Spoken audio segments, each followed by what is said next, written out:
Graça, graça e paz, igreja amada.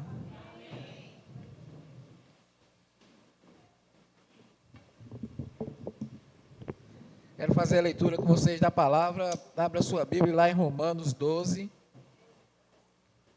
versículo 2. Romanos 12, verso 2.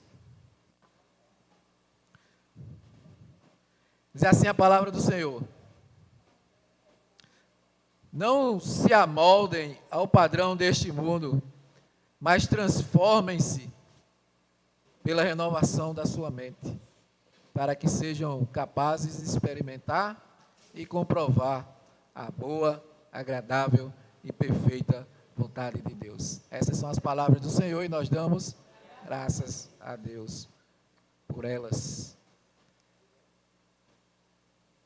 Luísa estava falando há pouco do ofertório, trazendo ali a mensagem que Deus trouxe no coração.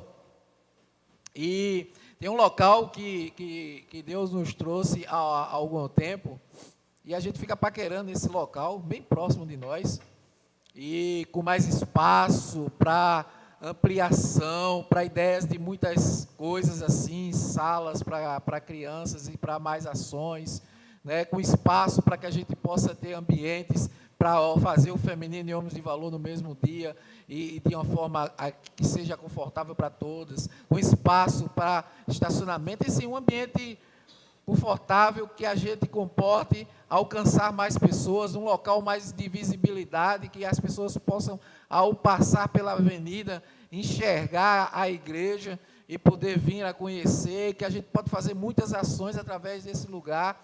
E assim, a gente tomou conhecimento há pouco do valor, né, do aluguel do espaço, e coisa de umas 4 ou 5 vezes do que a gente paga aqui, enfim. E aí eu fico refletindo, assim, o pensamento que vem, pode vir das pessoas dizer assim: mas é algo muito fora do normal, é algo muito longe das nossas expectativas. A gente precisa entender uma coisa: nós somos o povo de Deus, o Senhor é o dono do ouro e da prata. Nós não estamos fazendo algo pequeno, nós estamos fazendo algo imenso, maior, enorme, porque é algo para o Senhor, e o que é o Senhor é o reino do Senhor, é grande, e nós precisamos pensar grande, porque nós, enquanto ficarmos pensando só em nós mesmos, nós não vamos sair do lugar. O Senhor nos chamou, não para ficar aqui confortável nesse lugar, mas Ele alcançou a nossa vida, para através da nossa vida a gente alcançar milhares de pessoas que estão lá fora, que precisam conhecer ao Senhor. E é através da generosidade que nós podemos alcançarmos muito mais. Então, os nossos sonhos, os nossos almejos, quando estiver alinhado com a vontade do Pai, eu creio que essa é a vontade do Senhor para todos nós, alcançar todas as pessoas enquanto tivermos vidas nesse mundo para Jesus, para que conheça Jesus. Ele vai nos ajudar e nos direcionar para que a gente possa alcançar. Agora, qual é o problema? O problema está na mente de cada um de nós. Precisamos moldarmos a nossa mente, e a gente vai falar sobre isso hoje, mas nós precisamos moldarmos a nossa mente, botar na perspectiva do reino, e não na perspectiva deste mundo, que esse mundo jaz do maligno. Então, que nós possamos trazer isso, eu quero compartilhar sobre isso, porque tem a ver com mente, tudo tem a ver com a renovação da nossa mente. Quando entregamos a nossa vida ao Senhor, quando encontramos Ele, entendemos quem Ele é, quando entregamos a nossa vida precisa mudar, e tudo parte da nossa mente. Durante esse tempo aqui na terra, Jesus, Ele ensinou, Ele curou, Ele deu de comer àqueles que estavam famintos, mas o principal foco dele foi formar discípulos saudáveis, para que pudessem ir e levar o Evangelho a todas as pessoas. Era transformar pessoas comuns em discípulos extraordinários de Jesus Cristo. Foi isso que Cristo veio fazer aqui. E essa é a nossa missão como igreja. É alcançar as pessoas, tornando-se que elas sejam discípulas extraordinárias de Jesus, para que elas possam também, junto conosco, seguir na missão de alcançar vidas. Mas a verdade é que muitas pessoas, que às vezes se dizem cristãs, mas a sua conduta e as suas escolhas, elas não refletem quem elas dizem que é. Tem pessoas que se contentam com o cristianismo simples, cultural, parcial e muito superficial. E a gente precisa entender, eu não sei vocês, mas uma coisa que eu tento passar a todas as pessoas, é aquilo que eu aprendi e que eu vivo. A vida com Cristo, ela é extraordinária.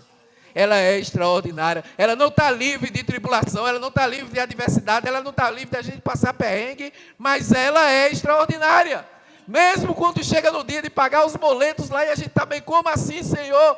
A gente sabe que está no controle de todas as coisas, e mesmo assim a gente sabe, Pai, é extraordinário viver contigo, porque só o Senhor faz surgir de onde a gente menos imagina, para que a gente possa suprir as nossas necessidades. Como igreja, nós devemos ter um foco, e esse foco é transformarmos pessoas comuns em discípulos extraordinários de Cristo. Em um tempo, gente, de tanta aparência, como é que a gente pode identificar verdadeiros discípulos de Cristo, hein? Onde tanta gente usa máscaras, onde tanta gente aparece na internet com uma vida que de fato não é a vida que elas levam. Então, como é que a gente pode identificar quando uma pessoa, ela de fato é um discípulo extraordinário de Cristo? Uma chave que eu posso dar a vocês é: observe os seus relacionamentos. Sabe, essas pessoas que você observa, por será que essa pessoa de fato é um grande discípulo do Senhor? Observa o relacionamento delas no dia a dia, com quem ela se relaciona, a forma que ela se relaciona. Ninguém, a não ser o Espírito, pode sondar o nosso interior. Nem eu, nem você pode adentrar na vida de outra pessoa e saber o que ela está sentindo por ela, por dentro, a não ser o Espírito Santo. Mas olha, o fruto de nossa vida interior, esse aí certamente vai refletir na parte de fora, vai mostrar na forma como a pessoa lidar nos seus relacionamentos. Então não tem como esconder, você pode até tentar, mas o seu modo de agir, o seu modo de se relacionar, vai demonstrar se você de fato está sendo ou não um discípulo de Jesus. A fé cristã, meus irmãos, é uma fé relacional. Eu não me canso de compartilhar com vocês, Jesus, ele não veio restaurar uma religião, ele veio restaurar relacionamento, o nosso relacionamento que estava quebrado com o Pai por causa do pecado. Porque nós somos seres relacionais, o Senhor nos criou para relacionamento. E ao longo dessa série, a gente vai mergulhar em vários relacionamentos, para entender como é que um discípulo extraordinário, ele vive. Nós vimos a semana passada com o pastor André, na primeira mensagem, que o verdadeiro discípulo de Cristo, ele vive uma vida em rendição ao Senhor. Um verdadeiro discípulo, ele vive rendido ao Senhor. Não há outra maneira de nós vivermos a plenitude da vontade de Deus, se nós não nos rendermos completamente a Ele. Hoje eu quero refletir com vocês sobre algo que todo cristão, ele precisa viver de fato. Depois que aceita Jesus, depois que conhece Jesus, depois que entrega a sua vida a Jesus, ele começa e precisa viver de fato uma transformação de vida. Isso é natural, isso é o processo que nós precisamos ter diariamente. Em outra tradução desse texto de Romanos 12, 2, ele diz assim: não imitem o comportamento e os costumes desse mundo, mas deixem que Deus os transforme por meio de uma mudança em seu modo de pensar, a fim de que experimentem a boa, agradável e perfeita vontade de Deus para vocês. A gente precisa nos moldarmos, nós precisamos deixar ser transformado pelo Espírito e não nos moldarmos ao mundo, mas sim nos moldarmos ao Espírito. Uma coisa é fato: Todos nós queremos sim desfrutar de uma vida melhor com Deus, de buscar o melhor de Deus para nossas vidas. A gente vê tantas pessoas buscando isso na internet, tanta gente procurando um evangelho aí, que seja um evangelho macio, que lhe entregue aquilo que as pessoas tanto almejam. É muita doutrina distorcida, que vem ganhando força aí, através de falsas promessas, de que uma vida livre de problemas e desafios está à disposição, e essa é uma mentira. O evangelho nunca traz isso. Jesus, ele nunca prometeu uma vida livre de aflições, pelo contrário, ele disse: no mundo tereis aflições. Agora ele disse: tenham bom ânimo, porque eu venci o mundo, e se você estiver comigo, vocês também vencerão. Então não caia num evangelho falso que tenta afagar o seu ego, trazendo mentiras para que você se decepcione mais à frente com Deus. A verdade é que, de fato, Deus deseja nos dar o melhor, mas o inimigo, o diabo, ele quer nos enganar, ele quer nos trapacear, ele quer impedir que nós recebamos o melhor de Deus. Muitos cristãos estão vivendo a fé alheias aos olhos do sistema do mundo. Age e trabalha com muita energia, mas se deixa ser impedido pelo inimigo para viver o que Cristo tem para a sua vida. Se deixa cair nas tentações, nas artimanhas do inimigo, para não desfrutar de uma vida em santidade. São muitos, meus irmãos, os desafios para que nós possamos viver no dia a dia de forma pura, que venha, de uma forma que venha a honrar, que venha a glorificar o nosso Deus com a nossa vida. E o pastor Carlito Paz, ele tem uma frase que eu costumo sempre compartilhar com vocês aqui: se você está brincando de ser cristão, cuidado, porque o diabo, ele não brinca de ser diabo. Então não brinque de ser cristão, porque o diabo, ele leva a sério a vida dele para destruir a sua. Então o nosso tema hoje é esse: o discípulo extraordinário vive em santidade, porque não tem outro motivo para se viver senão buscando santidade. É a forma que um discípulo extraordinário precisa viver.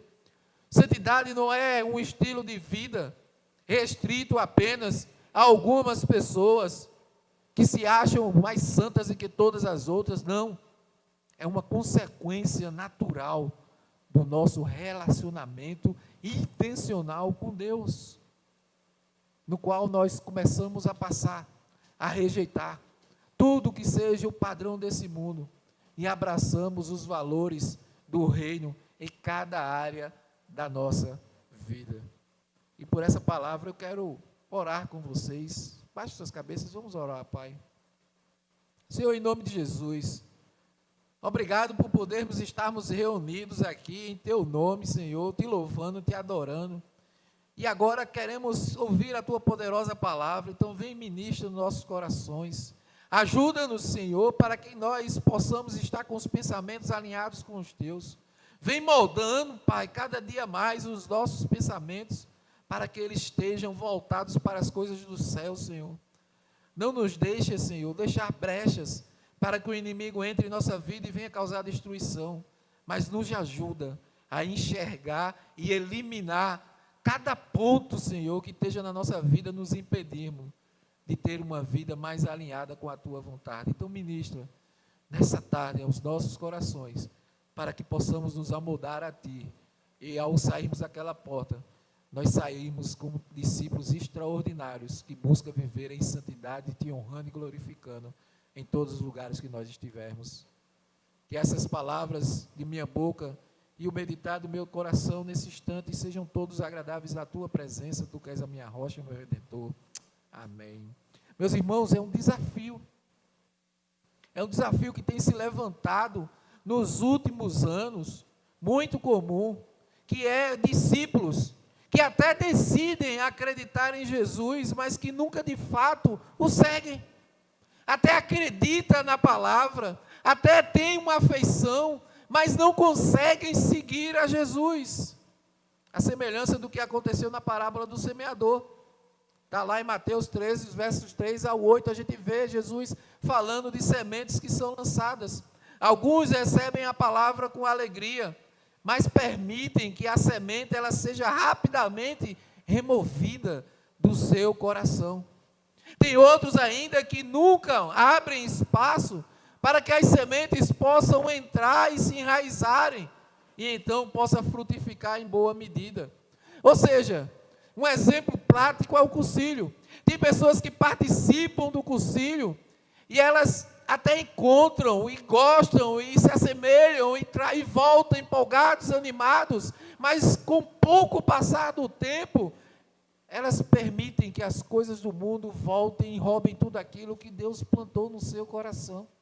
Já tem outras pessoas que elas se fecham, ou vão fechado e voltam fechado, e foi apenas um final de semana, e nada penetrou no seu coração. Ou tem muitos ainda que não estão, nem se permitem ir para conhecer a poderosa palavra do Senhor.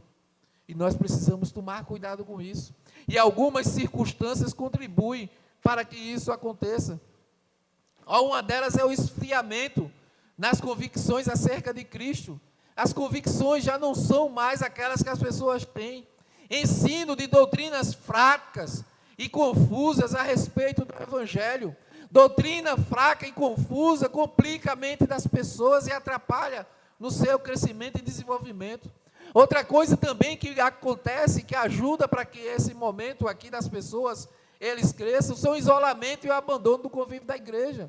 Quando a pessoa não caminha na comunhão da igreja, ela se isola, ela fica mais frágil, mais fraca, e ela não consegue caminhar, porque o mundo ele tá tão distante, bombardeando as pessoas, e a gente precisa estar em comunhão, fortalecendo uns aos outros. Sabe uma grande mentira que Satanás traz para as pessoas?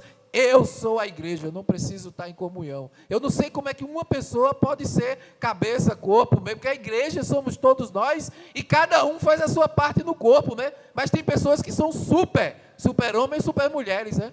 Que aí elas conseguem ser o corpo sozinho. Ninguém é corpo sozinho. Eu faço a minha parte como pastor, mas tem um que faz a parte do louvor, tem um que faz a parte da mídia, tem um que faz a parte cuidando das crianças, tem um que faz a parte da recepção, tem um que... Vocês que fazem a parte de vir para contribuírem com o evangelho, com a adoração. Tem as pessoas que vêm durante a semana aqui fazer a limpeza, que faz a sua parte. Cada um faz a parte, para que tudo esteja preparado, para que aqueles que o Senhor enviar recebam a palavra e tenham a vida transformada. Então não tem corpo único. Tem várias pessoas que formam o corpo de Cristo. É uma visão consumista sobre Deus. Uma visão consumista sobre Deus, as pessoas que vão e tratam Deus como supermercado.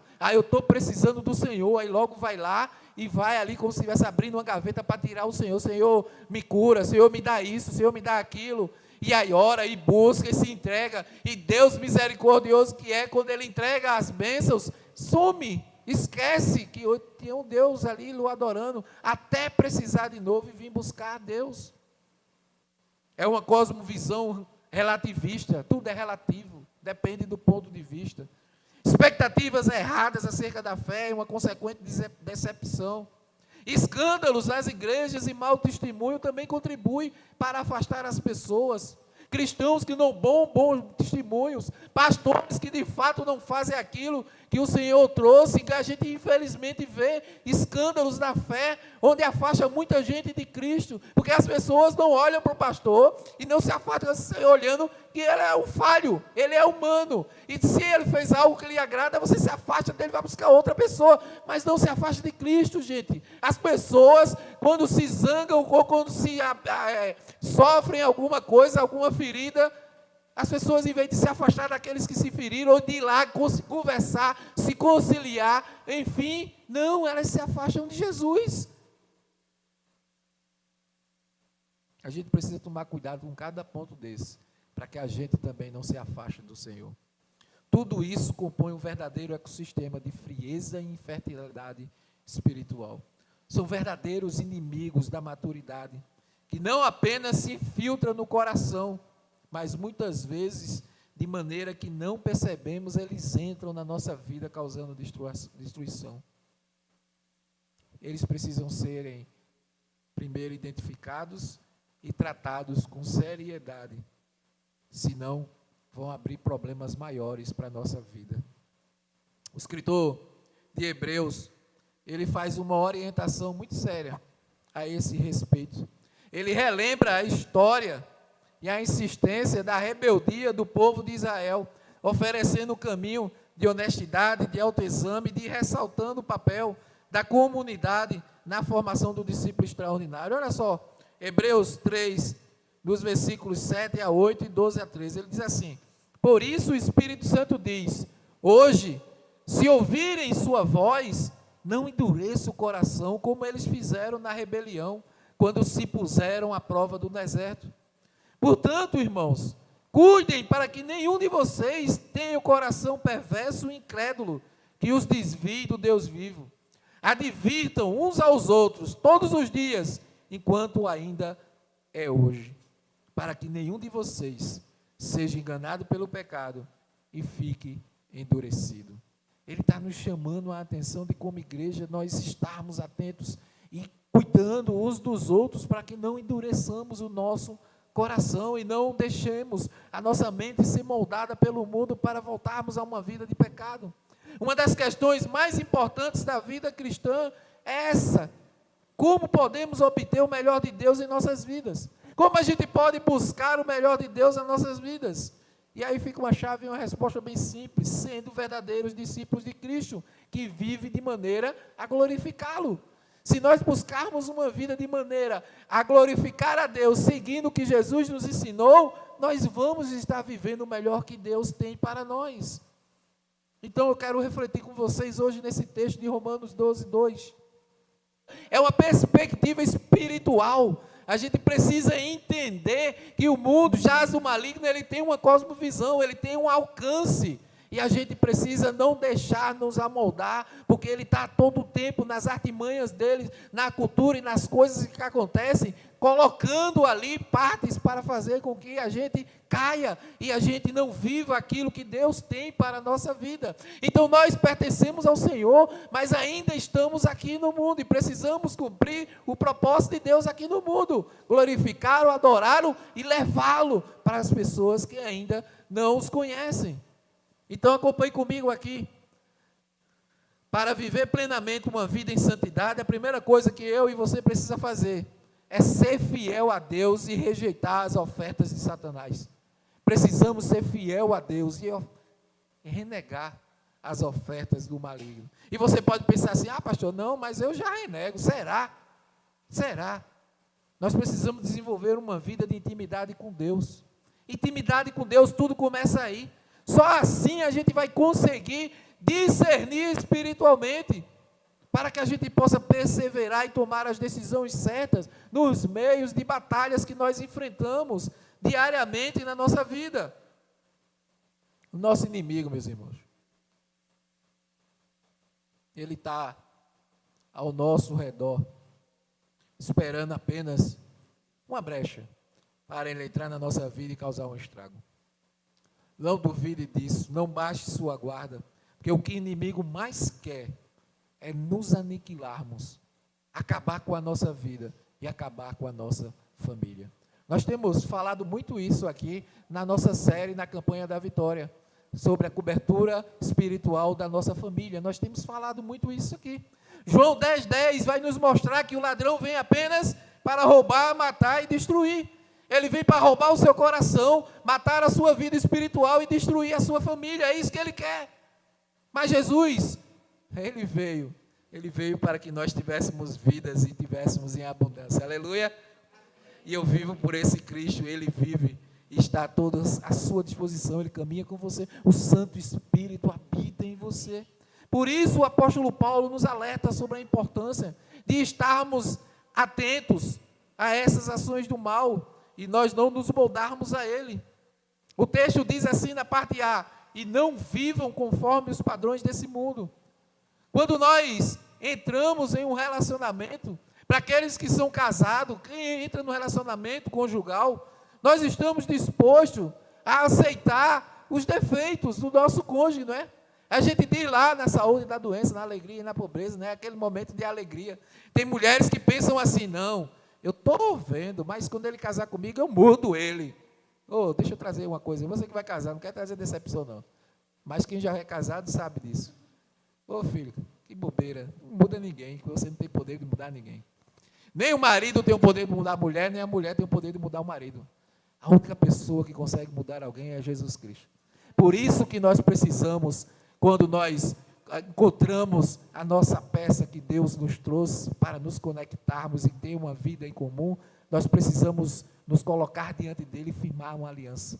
O casamento é uma aliança entre duas pessoas, o homem e a mulher e Deus. Porque nesse momento da aliança nós estamos dizendo, Senhor, eu sou imperfeito, ela é imperfeita, e nós estamos juntando, sabemos que nós estamos juntando, e sem o Senhor vai dar B.O. esse negócio. Então nós precisamos do Senhor, queremos firmar aliança um com o outro, e queremos que o Senhor faça parte dessa nossa aliança, para que assim, duas pessoas imperfeitas podem caminhar alinhada com aquele que é perfeito, e habita em nós. É isso. Então nós sabemos que a outra pessoa é imperfeita porque nós também somos.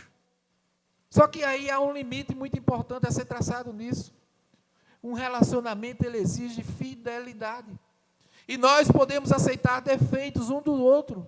Os defeitos nós até podemos aceitar um do outro.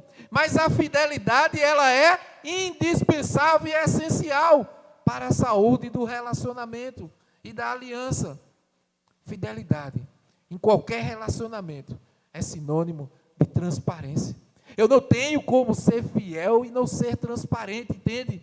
Sabe, uma época da minha vida que eu não conhecia Jesus, quase que acaba com o meu casamento. Isso já é o testemunho do nosso casamento. Quem vem, já andou conosco nos conversas de casais, a gente já colocou o nosso testemunho.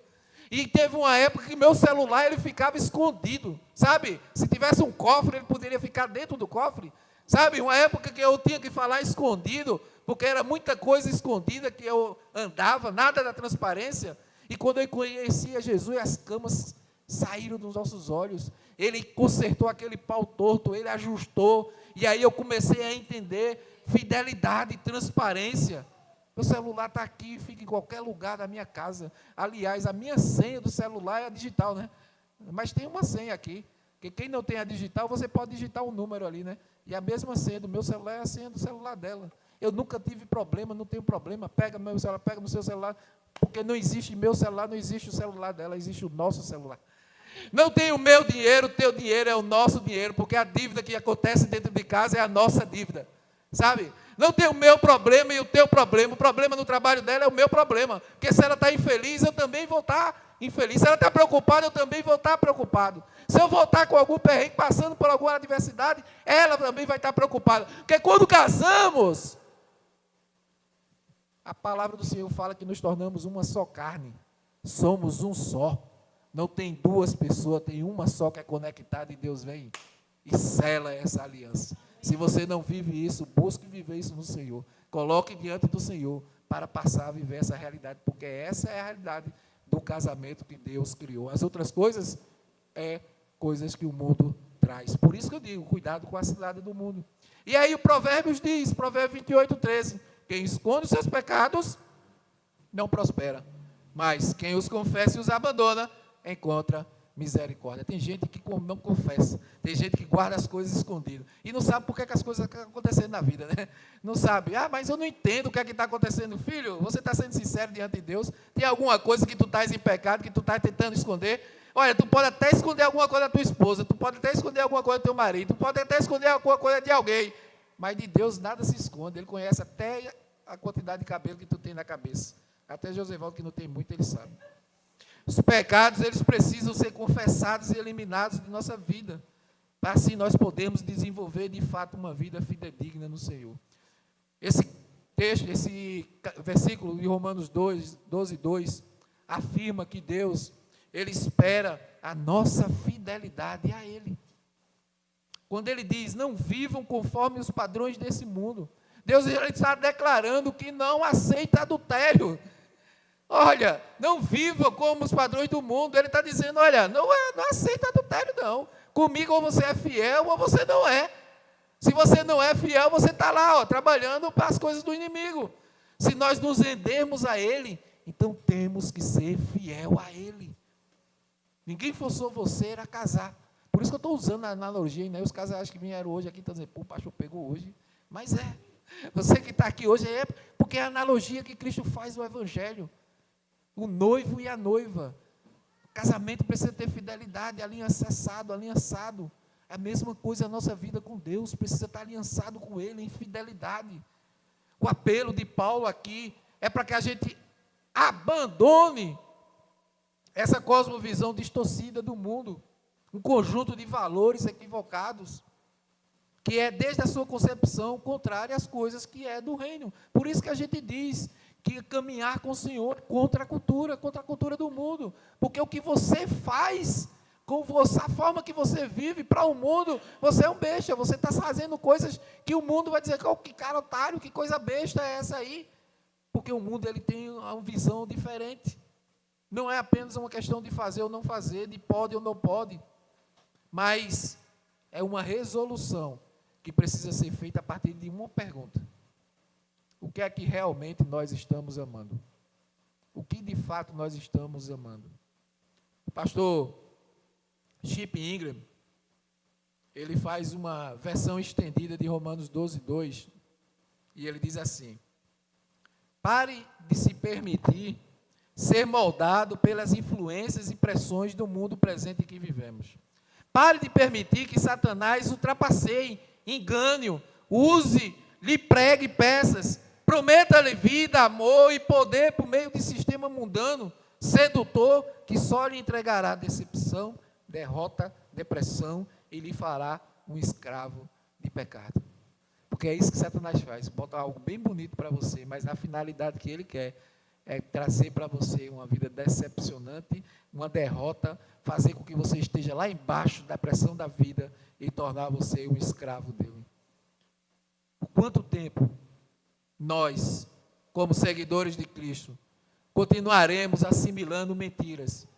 Que mentiras, pastor? Que o sexo, que os altos salários, que status farão de nós alguém na vida. Porque é isso que o mundo prega. Ah, trabalha, corre atrás para tu ganhar muito, que tu vai ser alguém na vida. Ah, não. Olha, quanto mais tu pegar, sabe, bom homem é aquele que pega muita mulher. Aí tu vai ser alguém na vida, alguém que, pô, aquele cara é um pegador. Sabe? O status, não, que eu sou doutor, eu sou advogado, não sei o que eu sou, não sei o que. Nada contra o médico, nada contra o advogado, mas eu estou falando contra o orgulho, que o status faz alguém se achar acima de qualquer coisa.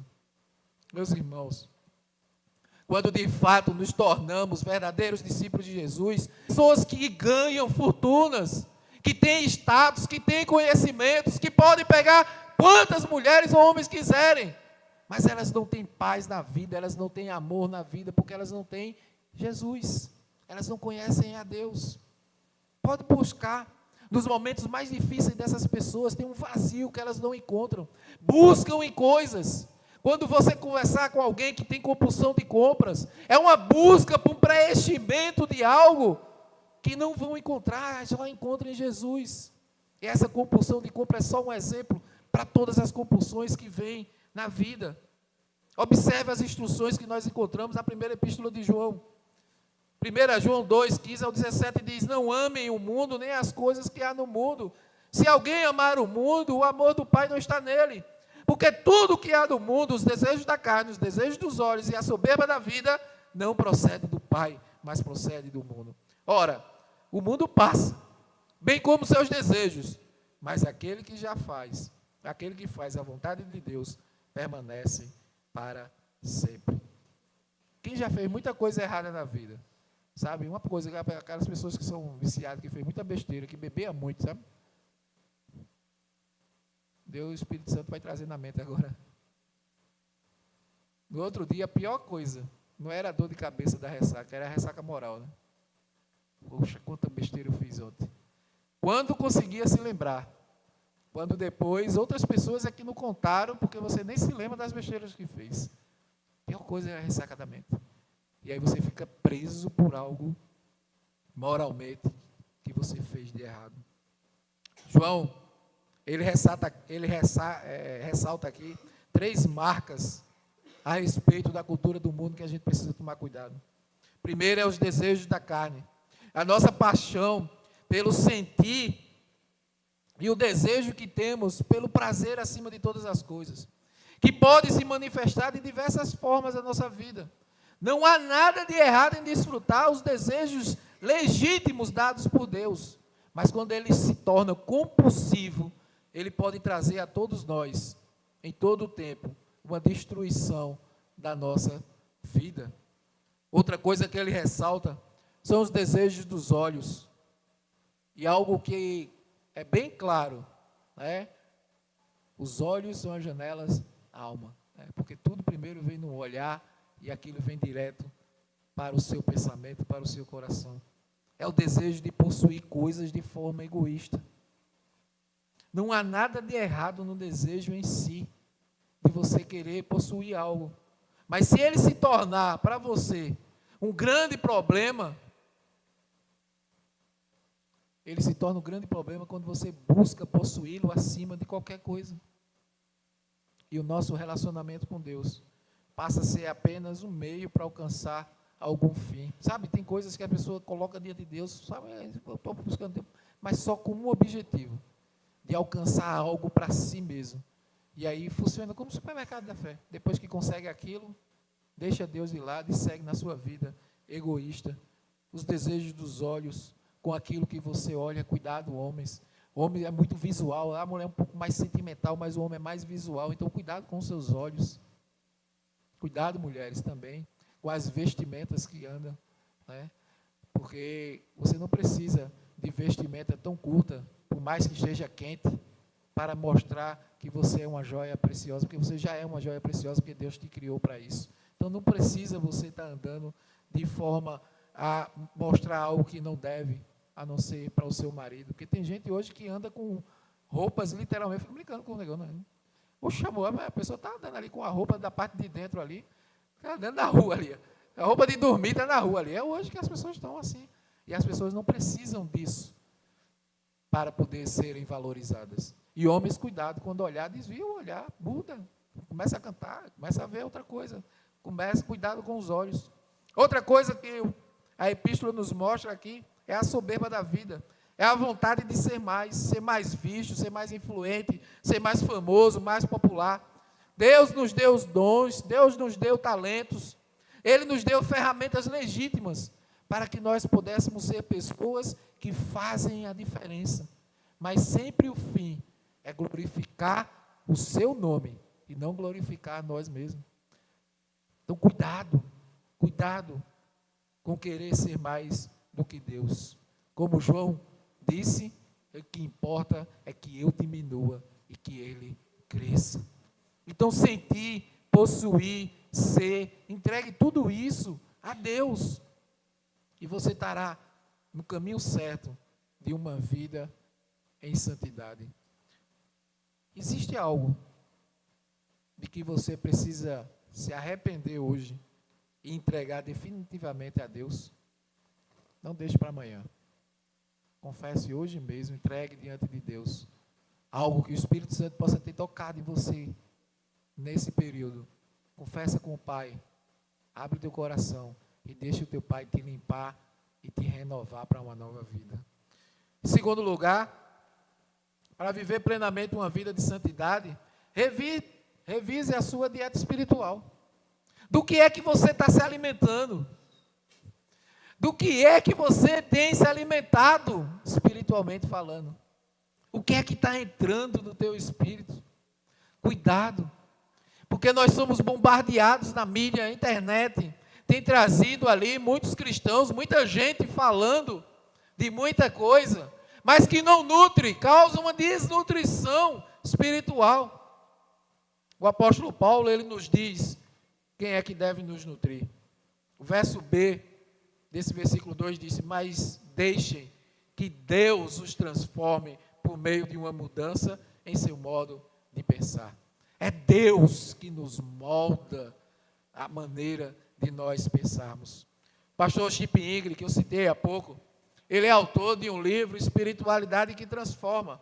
Inclusive é o livro que nós trabalhamos com a liderança aqui em discipulado, onde ele busca mostrar, nos trazer a importância de nos tornarmos cristãos segundo Romanos 12. a base dessa série, tem sido esse livro. E o pastor, ele diz assim, a solução de Deus para a transformação genuína não são regras. Não é tentar ser mais correto ou tentar manter o nariz espiritual de alguém mais limpo por meio do esforço próprio. Não, diz ele. A solução de Deus está em decidir aquilo que entra em sua mente. A gente precisa tomar cuidado com aquilo que entra na nossa mente. Como já citamos aqui, nós estamos em uma guerra espiritual o tempo todo. É um campo de batalha espiritual e nós precisamos estar atentos que isso acontece. Essa guerra está no nosso coração, está na nossa mente, o inimigo ele está tentando entrar na nossa vida. E Jesus Cristo, ele não veio apenas para melhorar uma coisa aqui e deixar outra ali no nosso modo de viver. Não, ele veio mudar a nossa natureza e nos transformar por completo. É por isso que quando entregamos a nossa vida ao Senhor, ele começa um processo de mudança. Por nós mesmos, nós não conseguimos. Nós somos limitados e nós vamos deixar outras coisas penetrar na nossa vida. Só com Deus nós conseguimos alcançar os objetivos da nossa vida. Por isso, nós estamos vivenciando a campanha da vitória, porque estamos colocando diante de Deus tudo aquilo que nos impede de ter uma vida mais profunda no Senhor. Nenhum de nós, por mais motivado, pode viver isso. Apenas o esforço próprio e a automotivação não pode fazer de nós pessoas mais amorosas, mais alegres, mais pacíficas, mais pacientes, mais bondosas, mais generosas. Pode não. Pode não. Essas coisas não são obra da carne, mas nós só vamos conseguir se nós buscarmos o Espírito, porque essas coisas só são possíveis no Espírito, só pelo fruto do Espírito. Só se nós permitirmos que Deus entre e transforme a nossa mente. Agora, a gente precisa fazer a nossa parte. A gente precisa fazer a nossa parte nessa obra. É Ele quem realiza o milagre da transformação, mas nós precisamos nos permitir, e a Bíblia nos orienta por onde começar. Colossenses 3, ele diz, portanto, já que vocês ressuscitaram com Cristo, procurem as coisas que são do alto, onde Cristo está sentado à direita de Deus. Mantenha o pensamento nas coisas do alto e não nas coisas terrenas. Nós precisamos viver aqui na terra com o pensamento no céu, com as coisas do alto. Você não é capaz de resistir às mentiras de Satanás se você não estiver revestido do amor e da palavra de Deus. E isso só acontece de forma processual. De forma processual. Não acontece de uma hora para outra. Ninguém volta de um concílio e está transformado a sua vida, não. Ali você tomou uma decisão e depois começam os pequenos passos de transformação na vida. E esse processo vai envolver de cada um de nós um esforço contínuo de perspectiva. Eu preciso estar continuamente mudando, moldando a perspectiva que eu tenho agora para viver. Colossenses 3:2, ele diz, mantenha o pensamento das coisas do alto e não das coisas da terra. Agora a minha mente vai se voltar para as coisas que são de Deus. Outra coisa que começa a acontecer, eu preciso persistir em meio a uma batalha. Vivemos em batalha, então eu preciso persistir, porque como a gente viu ali, na semeadura ali, se nós não perseverarmos, ele vem, o inimigo rouba a semente que Deus plantou no nosso coração. E uma das coisas mais difíceis para um cristão é permanecer. Segundo Coríntios, Paulo disse, as armas com quais lutamos não são humanas, pelo contrário, são poderosas em Deus para destruir fortalezas. Destruímos argumentos e toda pretensão que se levanta contra o conhecimento de Deus. E levamos cativo todo pensamento para torná-lo obediente a Deus. A gente precisa perseverar na mudança do pensamento. Teu pensamento vai lá te moldar para tu assistir a alguma série que não vai edificar. Mas você precisa ali perseverar moldando ela. Não, eu vou ali me voltar para um filme, para uma mensagem, para algo que venha de Deus. Eu preciso trabalhar essa guerra que a mente vai nos travar. Outra coisa que faz parte desse processo é render-se diariamente ao domínio de Cristo. Efésios, Paulo escrevendo aos Efésios, ele diz, que Ele os fortaleça no íntimo de seu ser com poder, por meio do Espírito, para que Cristo habite no coração de vocês, mediante a fé. É diariamente que eu preciso me render a Jesus. Todos os dias, quando eu acordar, o Senhor toma a frente, me ajuda a perseverar, me dá a direção, para que eu não me afaste da tua presença. Olha, guarde isso no seu coração. Transformação é fruto de uma vida que se permite ser cheia de Deus todos os dias. Só vai haver transformação na sua vida se você se permitir todos os dias ser cheio da presença do Senhor. Por fim, para viver plenamente uma vida de santidade, conheça e desfrute da boa vontade de Deus para a sua vida. Precisamos conhecer e desfrutar dessa boa vontade do Senhor. O nosso Deus, Ele é bom o tempo todo. E Ele nos ama. E Ele deseja que, a fim de que experimentemos a boa, agradável e perfeita vontade de Deus para nós. É isso que Ele quer, que tenhamos uma vida boa, agradável, perfeita, conforme a vontade dEle. Processo para se render e viver a vontade do Pai. Ele pode ser longo, mas Ele vai nos exigir renúncias que podem ser dolorosas. Ele pode nos exigir arrancar coisas que estão enraizadas em nós há muito tempo, mas vai ser preciso arrancar. Às vezes vai ser dolorido, sabe? A raiz da macaxeira, são os nordestinos, sabe? Quando você arranca ali a raiz da macaxeira, ela sai desgrudando ali do terreno, abrindo um espaço, muitas vezes é assim, uma vida de pecado que nós levamos, que é preciso que Deus arranque, que dói, que causa dor, porque faz muito tempo que está enraizado em nós, mas é essencial para que de fato a gente tenha uma nova vida. Viver separado dos valores do mundo, em uma constante renovação da mente, tem como consequência natural o conhecer e o desfrutar da vontade de Deus. Esse é o caminho para, enfim, todos nós recebermos o melhor de Deus para todas as áreas da nossa vida. Nós precisamos entender, a vontade de Deus, ela é boa, porque ela é satisfatória para a gente. A vontade de Deus, ela nos satisfaz e ela nos complementa. A vontade de Deus, ela é agradável, porque ela é prazerosa, tanto para nós que recebemos, quanto para Ele que promove. Deus gosta de nos mimar como filhos. Ela é perfeita, pois ela está de acordo com o seu coração. E por isso, pode maximizar nosso potencial no cumprimento do seu propósito. Então, tudo isso purifica daquilo que se coloca em nosso caminho, em nossa direção, a uma vida plena e abundante. A nossa recompensa é nos rendermos ao Senhor, desfrutarmos de uma vida ainda mais conectada com Ele. Conectado com Ele, nós seremos transformados pela sua palavra e podemos frutificar em todas as áreas da nossa vida, porque o próprio Jesus nos falou: eu sou a videira, vocês são os ramos. Se alguém permanecer em mim e eu nele, esse dá muito fruto, pois sem mim vocês não podem fazer coisa alguma. Por nós mesmos não podemos produzir nada, mas se estivermos conectados no Senhor, nós podemos todas as coisas. O texto volta um pouquinho lá no capítulo 8 e nós vamos ver: se vocês permanecerem firmes na minha palavra, verdadeiramente serão meus discípulos e conhecerão a verdade, e a verdade vos libertará. Só os verdadeiros discípulos permanecerão. E só aqueles que permanecem é que de fato poderão ter uma vida livre, liberta.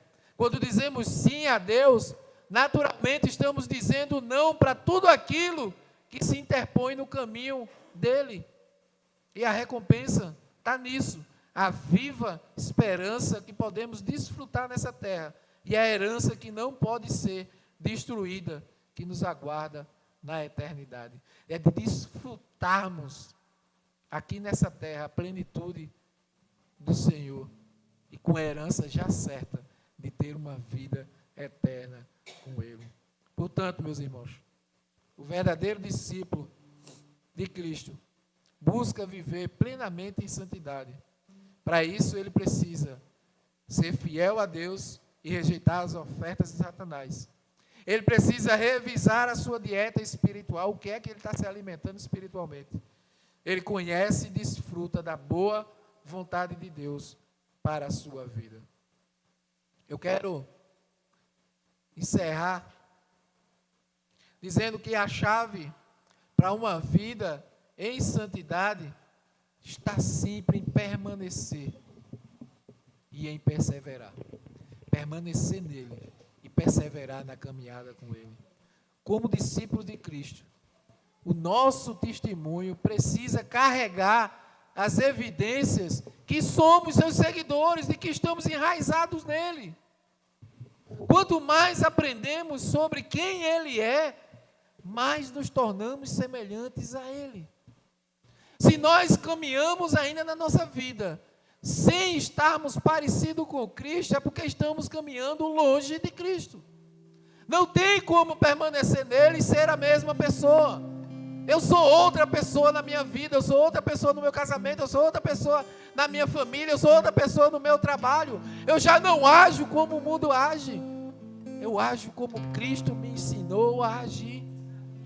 Toda pessoa transformada, ela carrega consigo mesma a missão de anunciar aquele que o transformou.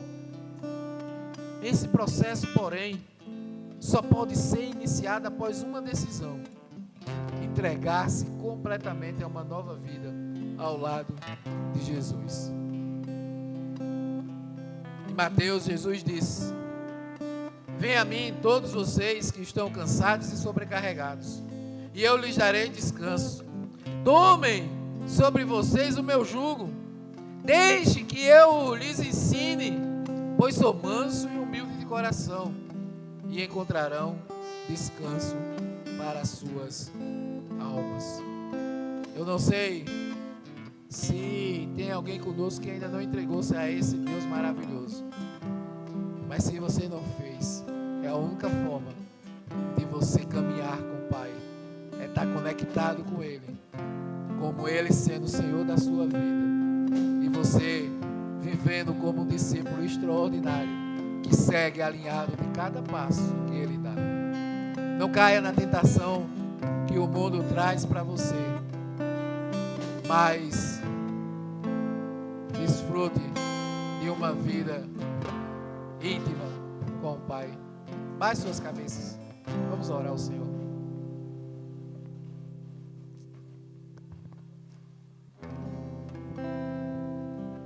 Enquanto o louvor tocar, eu vou estar aqui na frente. Se tem alguém que não entregou a vida a Jesus ainda, mas é só chegar perto de mim que aí eu vou ter a alegria de orar com você. Pai, em nome de Jesus, obrigado pela Tua presença nesse lugar, pela Tua presença sobre as nossas vidas, que nos ajuda, Senhor, a moldar a nossa mente, nosso coração, a uma nova vida. Sabemos que é um desafio, Senhor. Quando dizemos sim para Ti, estamos dizendo não para o mundo, para as coisas do maligno. E é desafiador, Senhor. Mas nós sabemos que não estamos só, que Tu estás conosco a todo tempo. Então nos ajuda, Senhor, nesse processo, que esse processo de santificação, Senhor, seja um processo que cada dia mais nós diminuamos e Tu venha crescendo em nós, que cada dia mais o desejo da carne seja morto, para que o Teu Santo Espírito cresça em nossas vidas, que seja de fato um processo de transformação, onde nossos relacionamentos, onde a nossa vida como um todo transparece para todos, que estamos em uma nova vida, em um novo domínio, que é o domínio do Senhor. Ajuda-nos, Pai, a eliminar tudo aquilo que precisa ser eliminado, a viver uma vida de fato de fidelidade contigo, Senhor, que nós deixemos de lado tudo aquilo que não conduz com a Tua palavra, que todos aqueles pontos de apoio que o maligno um dia colocou na nossa vida, na nossa casa, que sejam eliminados hoje em nome de Jesus. Não há espaço espaço para a nossa vida, para a nossa casa, para algo que não pertence a Ti, Senhor. Que a partir de hoje, toda a nossa mente e todo o nosso ser esteja voltado para as coisas do alto. Que a nossa vida prevaleça, Senhor, tudo aquilo que Tu estabelecesse para nós. Somos filhos amados Teu, que vivamos como filhos do Rei Altíssimo, que age com amor, que age com generosidade, que age com empatia, que tem um olhar para o próximo, que não tem desejos ou ambições, mas que vive para cumprir o único propósito: te louvar, te adorar, engrandecer Teu santo nome e levar o Teu evangelho a todas as pessoas. Queremos ser discípulos extraordinários Teus, Jesus, que tem uma vida em santidade, em honra a Ti todos os dias, em nome de Jesus.